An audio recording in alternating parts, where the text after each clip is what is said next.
Graça e paz. Amém, queridos. Louvamos a Deus por mais oportunidade de podermos estudar a palavra do Senhor. E eu queria convidar você que está em casa, os que estão aqui também, a abrirmos a nossa Bíblia na carta de Paulo, a primeira carta de Paulo aos Tessalonicenses, capítulo 3. Nós vamos dar continuidade às orações nas cartas de Paulo. Hoje nós temos uma pequena oração, mas como também o culto era para ser um culto enxuto, porque a gente tem reunião de planejamento em seguida, então vai dar tudo certo. Tem 3 súplicas que o apóstolo faz nessa pequena oração que nós precisamos aprender para aplicarmos as nossas orações, a forma como nós oramos. E é uma oração bem ao estilo do apóstolo mesmo. 1 Coríntios capítulo 3, verso 11 ao verso 13. E diz assim a palavra do Senhor: Ora, o nosso mesmo Deus e Pai, Jesus nosso Senhor, dirijam-nos o caminho até vós, e o Senhor vos faça crescer e aumentar no amor, uns para com os outros, e para com todos, como também nós para convosco, a fim de que seja o vosso coração confirmado em santidade, isento de culpa na presença do nosso Deus e Pai, na vinda do nosso Senhor Jesus, com todos os seus santos. Amém, queridos. Vamos orar mais uma vez. Ó Deus, Pai amado, nós te louvamos, te bendizemos, Senhor, pela tua palavra e por essa oportunidade que temos de aprender mais de ti, Senhor.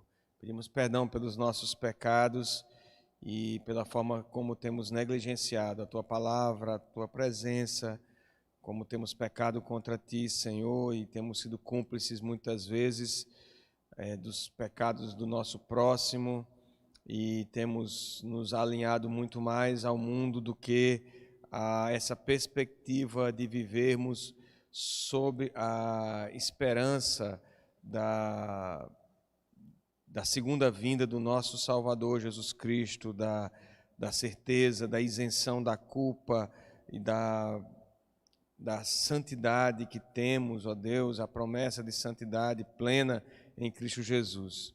Perdoa, Senhor, os nossos pecados e tem misericórdia de nós diante da Tua palavra que é santa, que é poderosa, e ajuda-nos, ó Pai, nessa noite, falando ao nosso coração através do Teu Santo Espírito, que faz a obra, Senhor, e nos ilumina, e nos capacita, e nos orienta para entendermos, para compreendermos mais de Ti. Em nome de Jesus, é assim que nós te oramos, ó Deus, confiados na Tua direção, na Tua capacitação, apesar de nós, em nome de Jesus. Amém. Bom, graça e paz, irmão.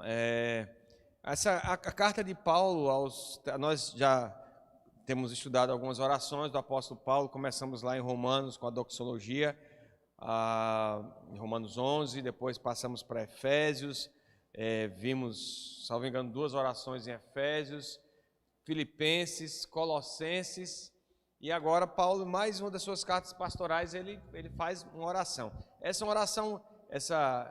uma oração bem para pastores mesmo, bem para líderes de igreja. E hoje a gente ia ter a reunião de planejamento. Eu esperava que mais irmãos estivessem aqui da liderança para podermos compreendermos ou podermos ser alertados para a necessidade de orarmos como o apóstolo Paulo ora, como um líder deve orar, como um pastor deve orar. Essa igreja de Tessalônica, nós temos referência lá em Atos capítulo 17, que foi uma igreja que começou bem, e o apóstolo ele chega em Tessalônica, uma das suas viagens missionárias, e ele começa a pregar na sinagoga, como era a sua estratégia. Ele ia na sinagoga dos judeus, pregava lá, e por 3 semanas ele conseguiu fazer isso, mas a cúpula ali dos judeus, Tessalônica era uma cidade considerada cidade livre, apesar de estar sob a jurisdição do Império Romano, mas era considerada uma cidade livre, gozava de alguns direitos por causa disso, e ele pregando ali semana após semana, depois de 3 semanas pregando, os judeus se juntaram na cidade e contrataram alguns mercenários ali, algumas pessoas tumultuadores de plantão, né? O pessoal do piquete, da passeata, da confusão,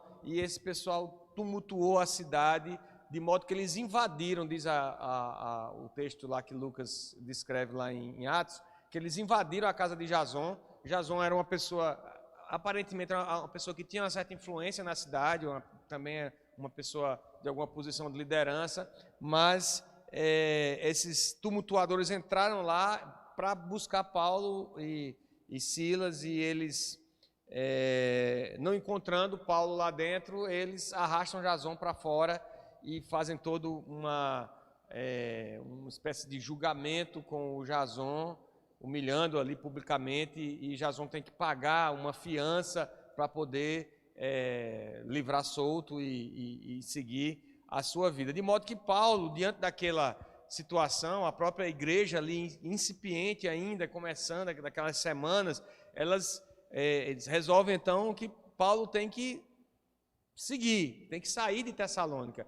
E eu acho que no coração de Paulo ficou uma coisa meio mal resolvida ali, né? Ele está começando um ministério que parece ser frutífero, alcançando pessoas. Diz que mulheres de posição na cidade ali, várias mulheres e alguns homens ali conhecidos conheceram o Evangelho e se entregaram aos pés do Senhor, mas de repente há essa ruptura no ministério do apóstolo ali. E ele tem que ir embora. E Paulo agora ele se encontra preso ele se encontra preso e ele está desejando visitar essa igreja. Ele começa falando nos capítulos 1 e 2 de como é essa igreja, de como é o proceder dele como apóstolo, cooperando ali, como a igreja tem cooperado com o seu ministério.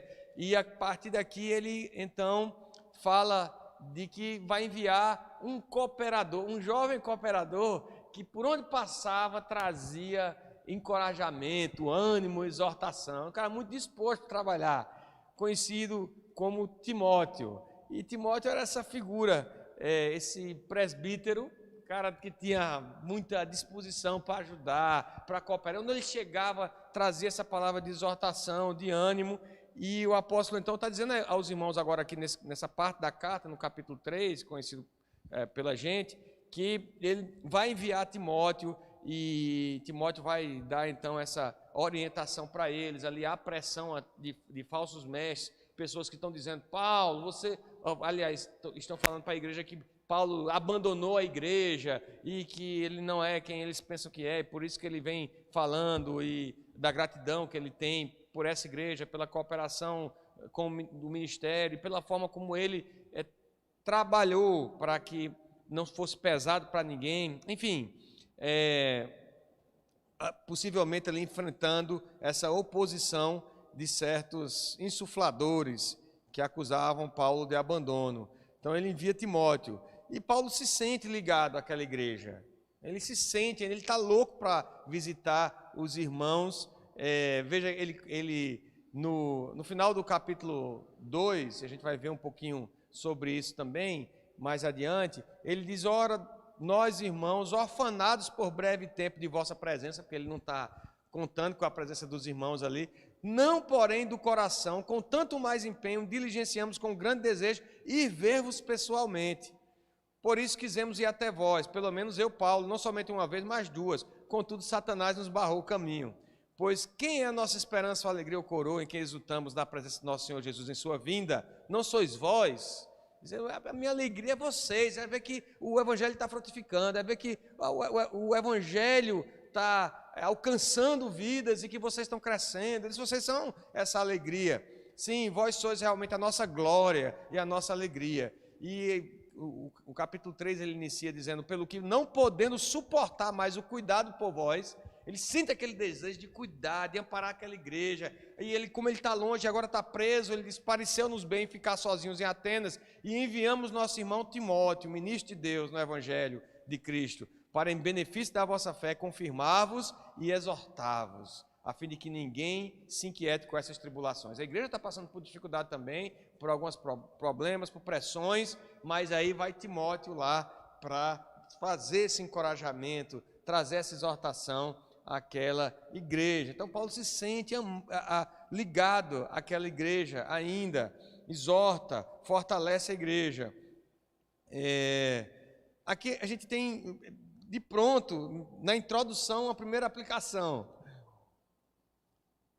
que é que nós precisamos de obreiros de Deus, e é um alerta para a igreja do Senhor, não só para a igreja presbiteriana católica, mas para a igreja do Senhor, de que nós precisamos de obreiros que amem a igreja do Senhor. A gente tem vivido nos últimos anos, aliás, nas últimas décadas, movimentos no evangelicalismo brasileiro, não só no evangelicalismo brasileiro, mas de uma forma mundial, de pessoas que se aproveitam da igreja, que veem a igreja como um negócio, uma forma de lucrar, de alguma forma ter um benefício ou de popularidade, ou enfim. E Paulo aqui é esse exemplo de um líder que ama a igreja. Então, quando nós nos dispomos a trabalhar com liderança na igreja, por mais trabalhoso que seja, por mais sacrificial que seja, nós precisamos aprender com o exemplo do apóstolo, precisamos amar a igreja do Senhor. Aquele líder que não tem apenas a vara na mão. E muitas vezes eu tenho que me policiar quando estou pregando, para não pregar somente, não só bater, né? Não só pregar com a vara na mão. E Paulo aqui, ele traz uma palavra de amor, de exortação, de encorajamento. E é isso que a gente, como líder, nós precisamos ter com os nossos irmãos, com aqueles que estão trabalhando conosco, no departamento infantil, na UPA, no MP, na missões, no conselho. Nós precisamos ter não apenas a palavra de disciplina, a palavra de correção, mas sim palavra também de exortação, de encorajamento, de amor. E precisamos de irmãos como Timóteo, que dividam as cargas de quem está na liderança. O líder, especialmente na igreja, no trabalho voluntário, ele não faz o trabalho sozinho. Nós precisamos de pessoas, precisamos identificar essas pessoas na igreja, precisamos investir nela, capacitá-las, pessoas que trazem encorajamento, pessoas que trazem ânimo para o trabalho, as pessoas que trazem esse ânimo, esse encorajamento, e não esperar apenas dos líderes em si. Muitas vezes a gente espera, né, que o pastor ou os pastores, né, façam esse trabalho, e que talvez a gente tenha começado o ano de 2022 pensando, não, o pastor vai na minha casa esse ano, o pastor vai me visitar esse ano. Nós somos uma igreja pequena, nós temos aí, acho que é uma vergonha, né? Eu sou secretário e não sei quantas pessoas tem de qual, mas nós temos no hall de membros, arrolado no hall de membros, nós temos aí entre 150 e 170 membros. Mas talvez na cabeça dos membros, de alguns membros, passe a ideia de que o pastor deva visitar os 150 membros. A igreja é pequena, dá para visitar todo mundo e está lá. E eu quero dizer a esse irmão, se por acaso um desses irmãos está me ouvindo hoje ou vai ouvir essa mensagem, que é impossível para os pastores ter agenda para visitar a todo mundo da igreja. É impossível que os pastores tenham agenda para atender todos os problemas de todos os membros da igreja. A missão do pastor e a missão do líder da igreja é aplicar-se à piedade, ao ensino da palavra, aprender a palavra e capacitar líderes, homens e mulheres, para cuidar dos outros. É por isso que é tão importante o pequeno grupo na igreja, o grupo em que se estuda a palavra, o grupo que pega um livro e vai fazendo ali a meditação, a ajuda, né, do assunto que está sendo estudado, está sendo tomado como base a palavra de Deus. É tão importante esses pequenos grupos, porque essas pessoas ajudam no pastoreio, ajudam no cuidado, são Timóteos. E nós precisamos de Timóteo, viu, Timóteo? Precisamos, tocando aqui, que coisa boa ter Timóteo aqui, mas não só Timóteo aqui. Timóteo já deve estar pensando assim, meu Deus do céu, eu tenho que pensar já em outra pessoa para investir, para cooperar comigo. que eu possa exortar e que ele possa exortar outros, e que assim a igreja seja pastoreada de uma forma ou de outra. Nós dividimos a responsabilidade do pastor com todos os membros, ou pelo menos com todos os líderes da igreja. Nós precisamos de pessoas como Timóteo, pessoas que, líderes, homens e mulheres espirituais para cuidar dos outros. Então, introdutoriamente, nós já temos essa grande lição nesse livro, nessa carta aos Tessalonicenses, primeira carta, por esse amor que Paulo demonstra, pela figura de Timóteo nessa igreja. Mas a oração é muito rápida, e eu pretendo também ser rápido aqui, traz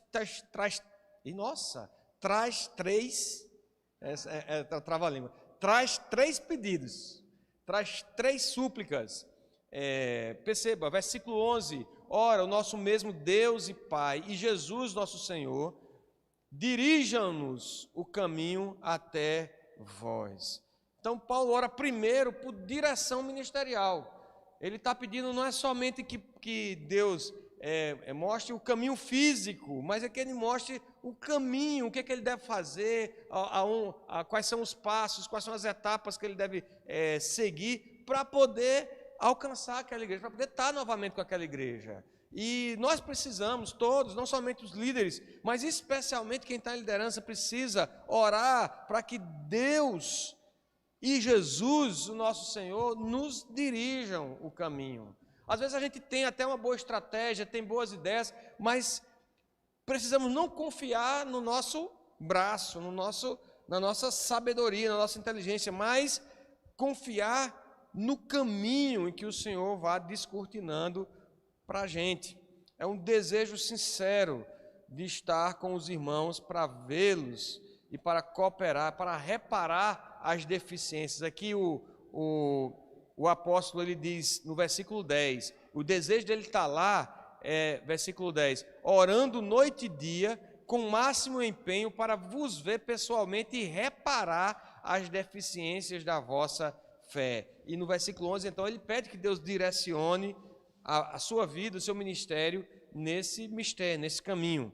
Precisamos então que Deus nos dirija. E isso não quer dizer que a gente não vai fazer nada, que a gente vai ficar agora esperando que Deus mostre. Não, Deus vai dizer. Um dia eu vou estar lendo a Bíblia e Deus vai dizer assim, faça isso, vá lá para a igreja hoje, para a reunião de oração, vá, aceite o cargo de secretário, o anjo vai aparecer, né? As vozes, e você no meio do seu momento devocional, Deus vai estar direcionando o caminho. Não é isso que o apóstolo está dizendo, não é isso que ele está esperando. Até porque esses eventos do Novo Testamento são extremamente raros. Acontece de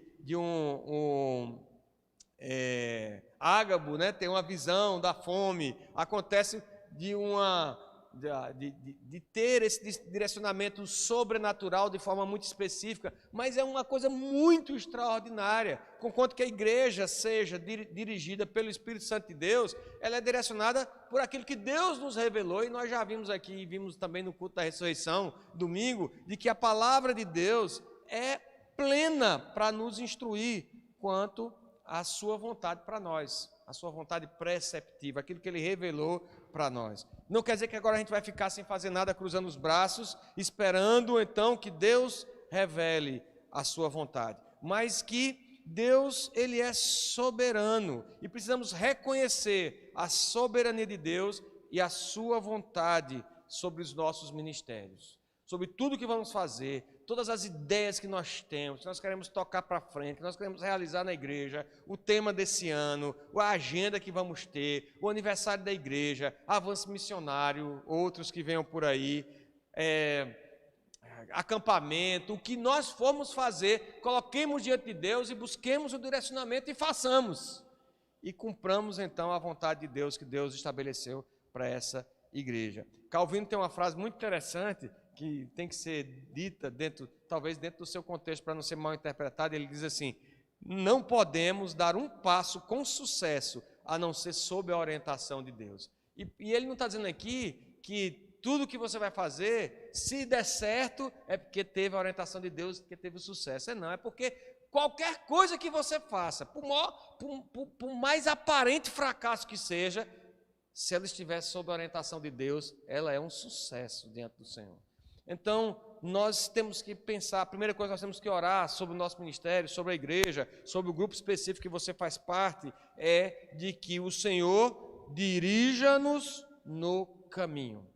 Dirija-nos no caminho. O segundo pedido nessa oração é que o Senhor, versículo 12, vos faça crescer e aumentar no amor, uns para com os outros e para com todos, como também nós para convosco. Veja, esse apóstolo aqui, que está revelando nessa carta tanto desejo de estar junto dessa igreja, tanto carinho por essa igreja, ele está pedindo para Deus aumentar esse amor, aumentar o amor dele para com a igreja e dos irmãos uns para com os outros.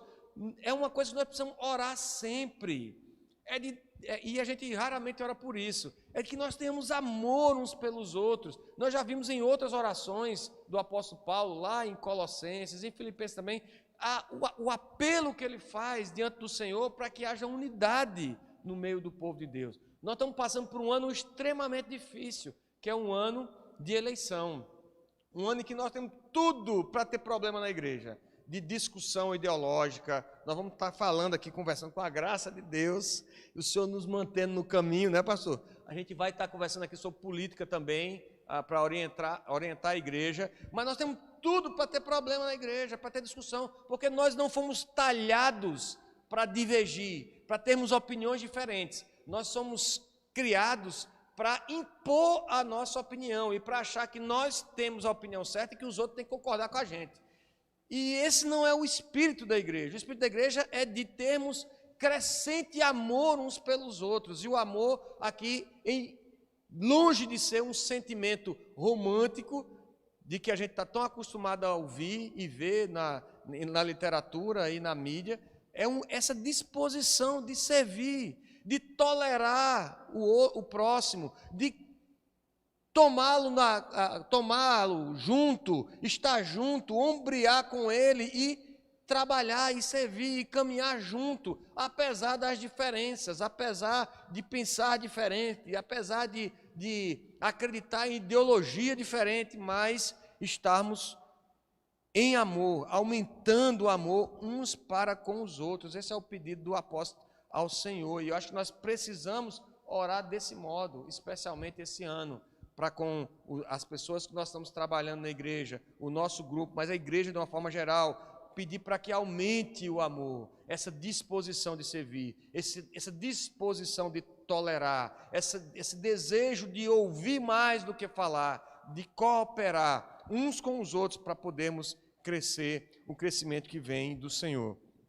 Primeira coisa, dirigir no caminho. Segunda coisa, crescer e aumentar o amor uns para com os outros e para com todos, como também nós para convosco. E a terceira, ele diz assim, a fim de que seja o vosso coração confirmado em santidade, isento de culpa na presença do nosso Deus e Pai, na vinda do nosso Senhor Jesus com todos os santos. Há uma perspectiva que nós devemos ter em nossas orações e em nossa vida, no nosso ministério, no nosso trabalho, no nosso serviço, no amor uns com os outros, que essa perspectiva que nós falamos aqui quando tratamos sobre ressurreição, que essa perspectiva de eternidade, essa perspectiva de segunda vinda de Jesus. A nossa vida não se resume a este mundo aqui. E muitos de nós, dentro da própria igreja, ou quando tratamos as questões da igreja, nós nos preocupamos com as coisas desse mundo, muitas vezes, com os problemas relacionados à questão financeira, à questão de ordem de saúde, a questões que são pequenas comparadas à realidade da eternidade e da segunda vinda do nosso Senhor. E essa é a perspectiva que o apóstolo tem aqui, a perspectiva de que nós oramos para o crescimento e o aumento do amor uns para com os outros, oramos pela direção do Senhor, do seu Santo Espírito em nosso ministério, nessa perspectiva de estarmos isentos de culpa, em santidade, crescermos em santidade para a segunda vinda do nosso Senhor Jesus. Estamos na presença do nosso Deus e Pai, na vinda do nosso Senhor Jesus. Então, essa é a perspectiva que deve orientar as nossas orações. Eu estava ouvindo uma mensagem do pastor Tarcísio, lá da Igreja Presbiteriana Semeado, Brasília, e ele estava falando sobre Gálatas, capítulo 5, os frutos da carne e frutos do Espírito. E ele trouxe também uma definição de João Calvino, sobre o que seria essa coisa de frutificar para a carne. E ele disse que a gente frutifica para a carne, não é quando a gente diz assim, não, eu vou cometer um adultério, eu vou eu vou falar uma mentira, porque o fruto, a palavra fruto, ela já dá a ideia de algo, de uma consequência, de algo que você semeou. É a mesma natureza daquilo que você semeia, mas frutifica muitas vezes de uma forma diferente daquilo que você semeou. E ele disse que o frutificar, a palavra de Calvino, lá eu não sei dizer ipsiliteris o que Calvino falou, mas ele falou nesse sentido de que frutificar para a carne é toda vez que nós agimos limitados à expectativa deste mundo. Quando nós agimos de modo que nós só pensamos nas consequências e nas questões relativas a esse mundo, nós frutificamos para a carne.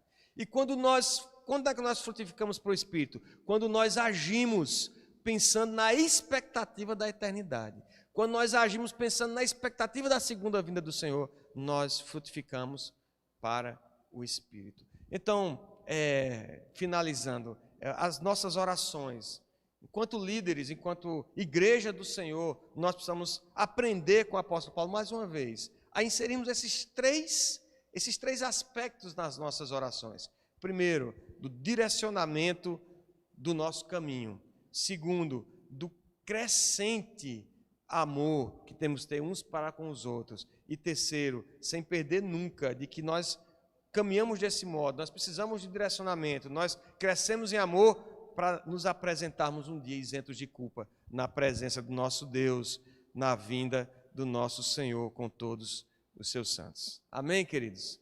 Que Deus nos abençoe, nos ajude a orarmos com sinceridade desse modo, e desse modo também crescermos em santidade e piedade diante do Senhor.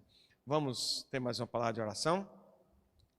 Ó Senhor, nosso Deus, nós te agradecemos pela tua palavra, Senhor, e te louvamos, porque apesar de nós, o Senhor tem derramado a tua graça e tem falado conosco. Ó Deus, que o Senhor nos oriente, nos ilumine, Senhor, dirigindo o nosso caminho, em tudo que vamos fazer, em tudo que vamos decidir, não apenas hoje, mas, ó Deus, que a cada dia nós busquemos o direcionamento que vem do Senhor, que nosso coração esteja submisso à tua soberana vontade, que seja, ó Deus, agradável ou não para nós, mas ela é agradável e perfeita, porque vem da parte do Senhor. Ó Deus, nos ensina, então, a buscar o direcionamento, a nos submetermos ao direcionamento do Senhor, da sua vontade para nós.